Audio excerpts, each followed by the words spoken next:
Selamat siang semuanya, perkenalkan nama saya Bima Mangatas Manjuntak, Inheren 0102 19070. Di sini saya akan menerangkan tentang pembelajaran tentang model-model kemitraan.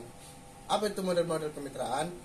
Menurut Undang-Undang Republik Indonesia Nomor 9 Tahun 1995, kemitraan adalah kerjasama antara usaha kecil, usaha menengah, ataupun usaha besar, disertai adanya pembinaan dan pengembangan oleh usaha menengah, usaha besar, dengan memperhatikan prinsip saling memerlukan, saling memperkuat, dan saling menguntungkan. Kemitraan ini dapat mengatasi yang pertama yaitu minimalnya informasi pasar dan risiko. Kemudian menjadi solusi untuk mengatasi risiko harga produk. Yang kemudian juga yang satu lagi yaitu untuk meningkatkan pendapatan petani yang ditujukan dengan produktivitas yang tinggi. Maka dengan demikian, dengan adanya pembinaan melalui kemitraan ini diharapkan dapat memperkuat petani atau pelaku usaha terhadap pasar modern ataupun pasar ekspor. Adapun syarat-syarat dalam kemitraan, yang pertama itu memiliki dua pihak atau lebih, yang kemudian ada memiliki kerjasama visi yang mencapai tujuan, yang kemudian terjalinnya kesepakatan dan adanya saling menguntungkan. Yang kedua, ada model-model kemitraan. Adapun model-model kemitraan ini yaitu dengan persepsi atau pemikiran di mana model kemitraan adalah memberikan peran yang setara terhadap tiga aktor pembangunan. Yang pertama, pemerintah, swasta, dan masyarakat. Itu menurut Sulistiana tahun 2004. Kemudian ada kemitraan semu atau episode partnership, di mana kemitraan semu ini merupakan persekutuan yang terjadi antara dua pihak atau lebih. Namun, di dalam kerjasama ini, adanya keseimbangan antara mitra yang tidak seimbang. Bahkan ada satu pihak tertentu yang memahami secara benar akan makna sebuah persekutuan yang dilakukan. Dan tujuan apa kemitraan ini dilakukan? Dalam kemitraan, semua pihak yang bermitra sama-sama merasa penting, memerlukan kerjasama. Akan tetapi pihak yang bermitra belum tentu memahami substansi yang diperlukan atau yang diperjuangkan. Kemudian ada kemitraan mutualistik atau mutualism partnership, di mana kemitraan ini adalah persekutuan dua pihak atau lebih yang sama-sama menyadari apa pentingnya melakukan kemitraan, yaitu untuk memberikan manfaat dan mendapatkan manfaat lebih, sehingga mendapatkan pencapaian dengan tujuannya secara lebih optimal.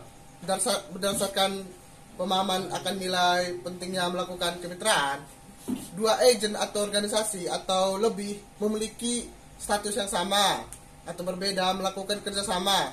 Adapun yang manfaatnya adalah pihak-pihak yang bermitra akan dapat diperoleh sehingga mempermudah masing-masing dalam mewujudkan visi misinya. Kemudian adanya kemitraan konjungsi, di mana kemitraan ini merupakan dapat dianalogikan dari kehidupan atau paramecium, di mana dua paramecium melakukan konjungsi untuk mendapatkan energi dan kemudian terpisah antara satu sama lain. Kemudian ada kemitraan konjungsi, di mana kemitraan konjungsi adalah kemitraan yang dianalogikan dari kehidupan paramecium, di mana dua paramecium melakukan konjungsi untuk mendapatkan energi dan kemudian terpisah antara satu sama lain. Selanjutnya melakukan pembelaan diri. Bertolak dari analogi tersebut, organisasi, agen ataupun kelompok memiliki kelemahan di dalamnya, yaitu untuk mencapai tujuan organisasi dapat melakukan kemitraan dengan model ini. Dua pihak atau lebih dapat melakukan konjungsi dalam rangka meningkatkan kemampuannya masing-masing. Kemudian kemitraan juga dikembangkan berdasarkan azas kehidupan organisasi pada umumnya, yaitu yang pertama ada subordinate union of partnership, di mana kemitraan ini terjalin karena adanya penggabungan dua pihak atau lebih yang berhubungan secara subordinatif. Kemitraan semacam ini terjadi antara dua pihak atau lebih yang memiliki status, kemampuan, dan kekuatan yang tidak seimbang antara satu dengan yang lainnya. Dengan demikian, hubungan yang tercipta ini tidak berada dalam satu garis lurus yang seimbang antara satu dengan yang lainnya, melainkan berada pada hubungan atas bawah, kuat lemah. Oleh karena itu, kondisi tersebut mengakibatkan tidak adanya sharing ataupun peran ataupun fungsi yang seimbang. Kemudian ada kemitraan linear union or partnership, di mana kemitraan ini menggabungkan pihak-pihak yang secara linear atau garis lurus. Dengan demikian terjadilah penggabungan yang melakukan kemitraan organisasi atau para pihak yang memiliki kesamaan secara relatif. Keseimbangan tersebut dapat berupa tujuan ataupun misi, kebesaran atau volume usaha ataupun organisasi yang memiliki status ataupun legalitas. Dan kemudian ada linear cooperative of partnership, di mana kemitraan ini tidak membedakan besar atau volume, status atau religius, ataupun kekuatan para pihak-pihak yang bermitra. Yang terjadi adalah tekanan utama adalah visi misi yang ataupun kekuatan para pihak yang bermitra. Yang menjadi tekanan utama adalah visi misi yang saling mengisi satu sama lainnya. Dengan hubungan kemitraan ini terjalin secara linear yang berada pada satu garis lurus dan tidak tersubordinasi. Kemudian ada kemitraan yang dilakukan oleh perusahaan, pemerintah ataupun masyarakat dengan memiliki 3 pola menurut Wibisono tahun 2007, di mana pola-pola ini di antara lain yang pertama ada pola kemitraan kontrak produktif, di mana pola ini terjadi jika perusahaan masih berpajak dan memiliki pola konvensional yang hanya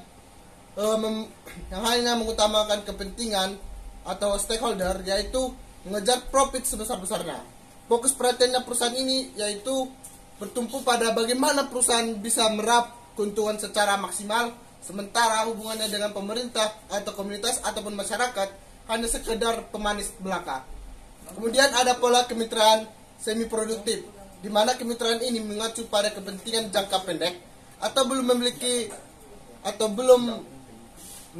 menimbulkan sense of belonging, di mana pihak masyarakat atau low benefit di pihak pemerintah.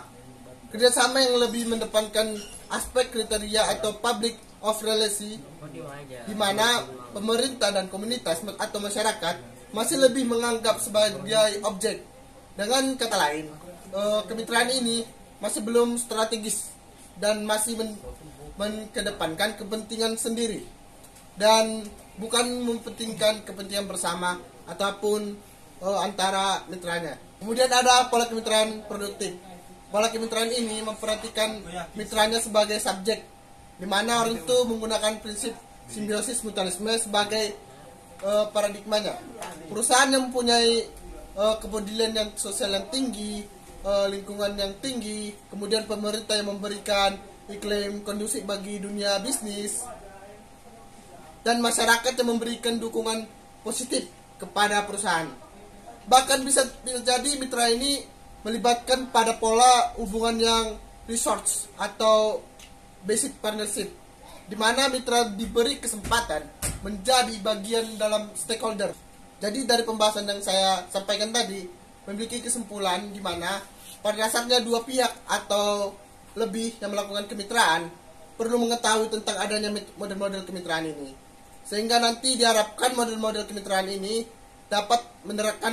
kita dapat menerapkan konsep kemitraan yang dapat berjalan dengan utuh atau baik untuk membangun kegiatan atau untuk membangun pembangunan ekonomi. Sekian yang bisa saya sampaikan. Saya ucapkan terima kasih.